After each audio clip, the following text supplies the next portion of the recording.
दोस्तों, आपने कई बार यह सुना होगा कि जो नसीब में नहीं है वह नहीं मिलेगा, या नसीब से ज्यादा किसी को कुछ नहीं मिलता। आज मैं नसीब की बात इसलिए कर रही हूँ क्योंकि आज की कहानी नसीब का लिखा एक दिलचस्प कहानी इसी विषय पर आधारित है। यह 15वीं सदी की एक रोचक कहानी है। एक गांव में एक बहुत ज्ञानी पंडित रहते थे जो आसपास के सभी गांवों में प्रसिद्ध थे। उनकी ख्याति के साथ साथ वे धनवान भी हो गए थे।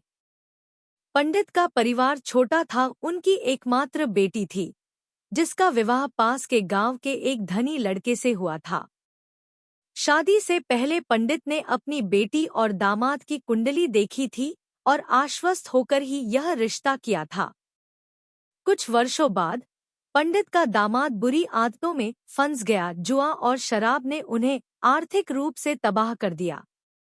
बेटी की यह स्थिति देखकर पंडित की पत्नी बहुत दुखी रहती थी और अक्सर कहती थी, जाकर हमारी बेटी और दामाद की मदद करो। लेकिन पंडित ने हमेशा मना कर दिया, कहते हुए कि उनका बुरा वक्त चल रहा है और नसीब में जो नहीं है वह उन्हें नहीं मिलेगा, चाहे कितनी भी कोशिश क्यों न की जाए। पंडित की इस बात से उनकी पत्नी और भी दुखी हो जाती थी और मन में सोचती, कितना स्वार्थी पिता है जो अपनी बेटी की मदद नहीं कर रहा। इतना धन होते हुए भी अपनी इकलौती बेटी के लिए कुछ नहीं कर सकते।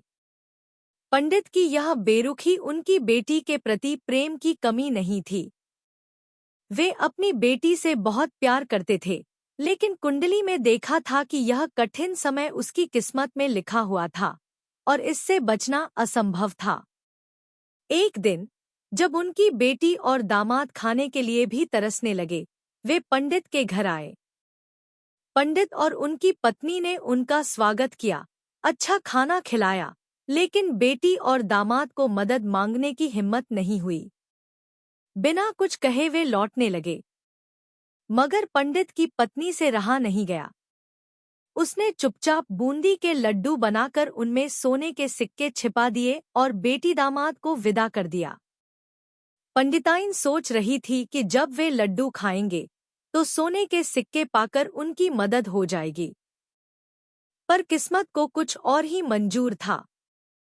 बेटी के पैर में मोच आने पर दामाद ने किराए पर एक टांगा लिया और टांगे वाले को किराए के बदले वही लड्डू दे दिए।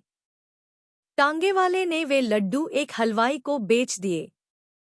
फिर एक पूजा के लिए एक व्यक्ति ने उस हलवाई से वही लड्डू खरीदे। पूजा के बाद पंडित ने वही लड्डू प्रसाद के रूप में खाए और उनमें से सोने का सिक्का निकला। इस दृश्य से पंडिताइन की आंखों में आंसू आ गए। उसने पंडित को सारी बात बताई और माफी मांगी।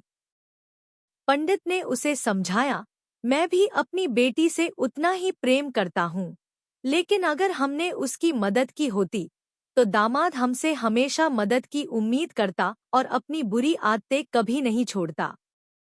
कुछ महीनों बाद उनकी बेटी और दामाद फिर से आए।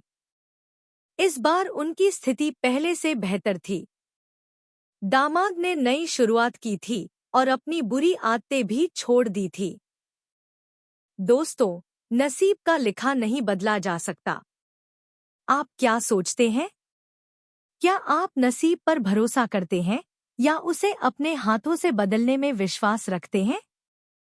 अगर आपको यह कहानी पसंद आई हो तो वीडियो को लाइक जरूर करें और अपने दोस्तों के साथ शेयर करें।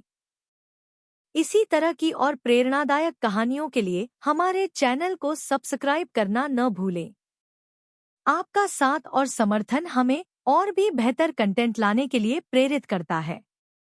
धन्यवाद।